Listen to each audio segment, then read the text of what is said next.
What is going on, my broskiis? My name is Toadskii, back again, here to bring you guys yet another One Piece Treasure Cruise video, and you may be seeing this video and wondering what the hell is going on. Well, luckily for me, I did actually end up pulling my man King. I ended up doing a cheeky 3 multis on part 2 of the King and Queen Sugo Fest, and the boy came through. I mean, I was really looking for Whitebeard versus Shanks, because he was also available on that banner, and King decided to show up, so that's absolutely wicked. And of course, we're going to be showcasing him in a bunch of videos moving forward. So at this point, we do have King and Queen, which is awesome. Of course, only having one of them is fantastic, because you can hybrid them up very, very well together. But in this point here, the fact that we have both of them, it's awesome, because we can showcase them in a couple of different ways, namely here in Garp challenges, because, you know, you can't use King and Queen for type Garp challenges, as they both have different typings. So with this instance here, we're going to go ahead and use King, Double King, as our captains for all 3 of the current Garp challenges versus Doflamingo, Heavenly Demon, versus Eneru, and also versus the Worst Generation. So this is the first clip here against the Heavenly Demon, and of course we all know how this goes. We need good despair removers, we need good paralysis removers. Now in this instance here, if you guys have seen the Queen Garp challenge video, you guys would have seen how we were able to implement his captain effect to kind of activate the special ability. Every time we use an orb boosting special, it makes Queen's captain ability activate. However, this time around with King, it's the opposite. We need to activate an attack boost in order for the King to activate his captain ability special in the following turn. It's a little bit weird, honestly. I do actually prefer Queen as the captain, because I feel like getting an orb boosting special is a little bit easier, and I feel like a lot of the orb boosters that Queen gets access to are just better units in terms of they just provide like good utility and stuff, so you can use them in utility manner, but they also give you an orb boost, which allows your attack boost and chain boundary effect to happen. So all in all, I think I do prefer the structure of Queen in terms of mono decks. Obviously, for Powerhouse and Driven, if you're just running a class-based team with Powerhouse and Driven, King and Queen work very well together, and you don't even have to worry about it. Another thing about King and Queen that make it a little bit easier as well is that both characters actually make certain slots count as beneficial. With Queen, they make Dex and Psi slots matching, whereas with King, it's Quick and Int slots are matching for your Quick, Dex, Powerhouse, and Driven characters. So essentially all the characters you use are going to have 4 of your 7 slots count as beneficial, and if you have another type of effect to make recovery in 10 beneficial, like if you end up using Zunisha, you can make those beneficial, and at that point, like, you just have so many slots count as beneficial for your characters, and that's one of the great benefits of this unit, because you're able to amplify your orbs and get your attack boost, and in regular content, this character is a beast alongside Queen. However, in these more specific challenges where we have to resort to only a mono color team, it is a little bit more challenging, obviously, but definitely not out of the realm of possibility for this character at all.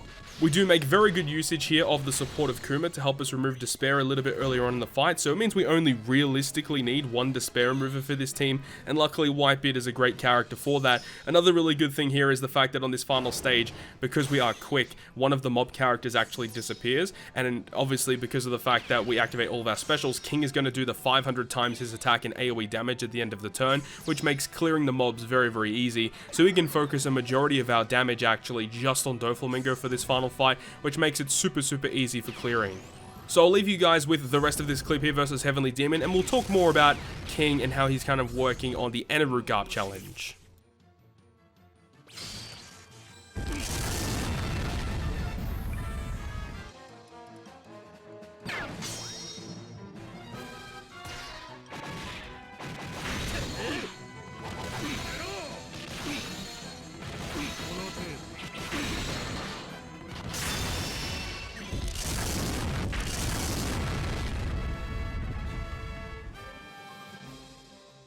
Moving on now to the Eneru Garp challenge. This one was a little bit more challenging, of course. One of the other characters that works very, very well with King, and I kind of touched up on it in the Sugo Medal Exchange video that I recently released, was the fact that Sober Mask is actually available in the Sugo Medal Exchange, and he's for 400 medals, which I think is a little bit expensive for the character, and considering how old that character is at this point, I think 400 medals is a little steep, but that character is very powerful, especially for King, having a lot of synergy, being a quick unit, and also being Powerhouse. So that's really, really nice. But the fact that the character is able to launch his special ability so quickly, right? We know that he has that really good crewmate effect, and every time a special ability is activated, it does reduce Sober Mask's cooldown by 4 turns. Unfortunately, one thing that I found out the hard way throughout this video against these pieces of content is the fact that when you have the ability of an attack boost and you move on to the next stage and it automatically launches King's special ability, the special ability that gets launched via the captain effect of King does not count as a regular special, so Sober Mask does not reduce his cooldown by 4 turns if the captain ability has activated the special. So that is a little bit unfortunate. That would have been honestly ridiculous if that was the case, because you'd able to get just 5 cooldown ridiculously quick. I mean, technically 6 if you count for, actually no, it'd be more than that. It would actually be like 10 cooldown just because of the double specials of both of the captain effects activating. But still, it's great, because anytime a special is activated, Sober Mask gets 4 turns. If the captain abilities activate a special, it's still -1 for each activation, because the special itself does reduce the cooldowns of all characters by 1 turn. Just King and Sober Mask is such a great combination, and it's a really nice combo that you see throughout this entire video. Another reason why Sober Mask works very well for King in this particular challenge is the fact that you can have the support of Quick Rare Recruit Pudding, which means that on the final stage it reduces our HP by 20%, but it increases the chances of matching slots appearing.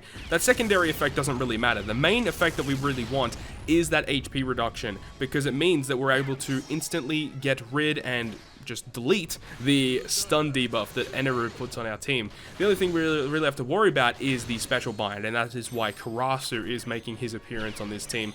Being able to have fear resistance and reducing that special bind is great. Now, another character that you see on this team, I think we actually had him in the previous clip as well, is going to be Don Krieg and Gin. Very nice character, being able to launch their special to remove increased defense, removing paralysis, giving us an orb boost, and also because it is a damage dealing special, you can also have Smoker support, which will grant you an attack boost to your quick characters for 1 turn.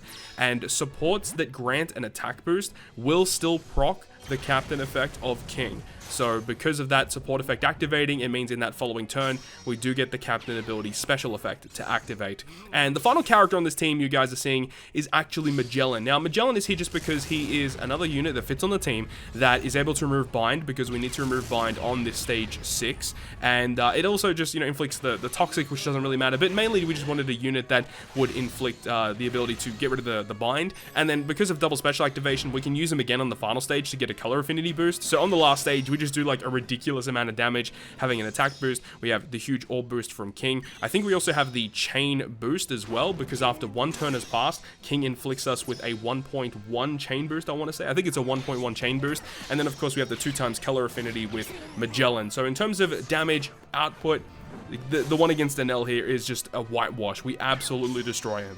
So I'll leave you guys with the rest of this clip here. As you guys will see the special animation of King, it looks absolutely awesome. So I'll leave you guys with this, and we'll talk more once we get to the final clip of the video versus the worst generation.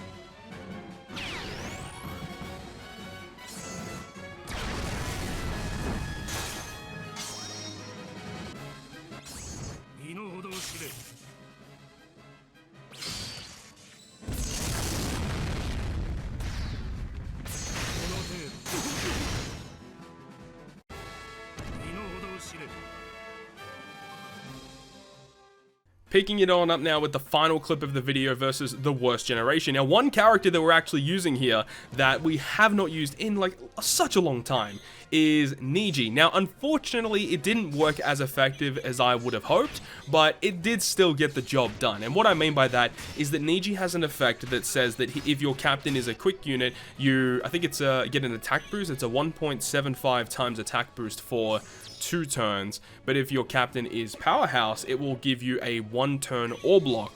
So realistically, I wanted to use the super type of King to give us the full board of matching slots, and then use Niji to not only give us an attack boost, but also lock the slots. So once we kill the Zora and Killer stage, we can move on, get our orbs put in those barriers by Blackbeard, and then we can not have to worry about matching slots for the rest of the fight. Unfortunately, we don't kill the Zora and Killer stage in 1 turn. It was pretty close, but we just didn't have enough damage output to do so. If we actually had stat boosting supports on all of our crew members, we probably could have got through it. It was relatively close, But either way, despite that, we do still get the job done, which is great. We actually enter the final room actually with one of our slots is badly matching and the rest of our slots is matching. So, you know, despite one character not having matching slots, it really didn't make that big of a difference at the end of the day.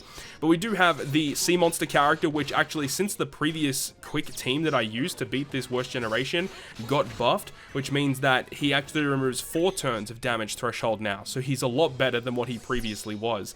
We use obviously Niji once again for the ore block and the attack boost, and then we've got King of course for all of his amazing shenanigans, but also Whitebeard on this team is really great. He does have the crewmate effect to resist blowaway, so he's going to be very, very important. And he also is a 2.25 times attack boost to our powerhouse characters, which every character on this team is a powerhouse unit. Hence why we are also using the Zunisha ship to not only make the quick and int slots from the captain effect make matching, but also recovery and tandem are going to be treated as beneficial as well. And then the final character on this team is going to be the character that switches into our captain position, being Super Tight Kaido.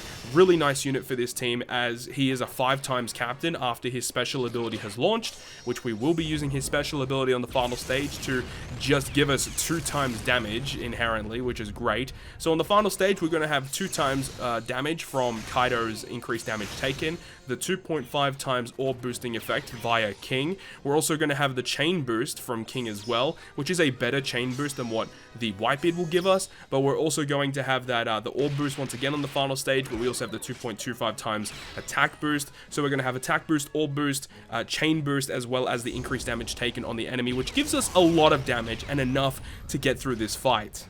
So with all of that being said, thank you very, very much for watching. I really hope you guys have enjoyed this video today and expect more videos with King and Queen over the coming weeks, because these characters are immensely powerful. Really hope you guys have enjoyed this one today, and if you guys did enjoy it, make sure to go ahead and hit the like button. And if you want to stay up to date with all of the content that I post on my channel, including more One Piece Treasure Cruise content, make sure to hit the subscribe button down below.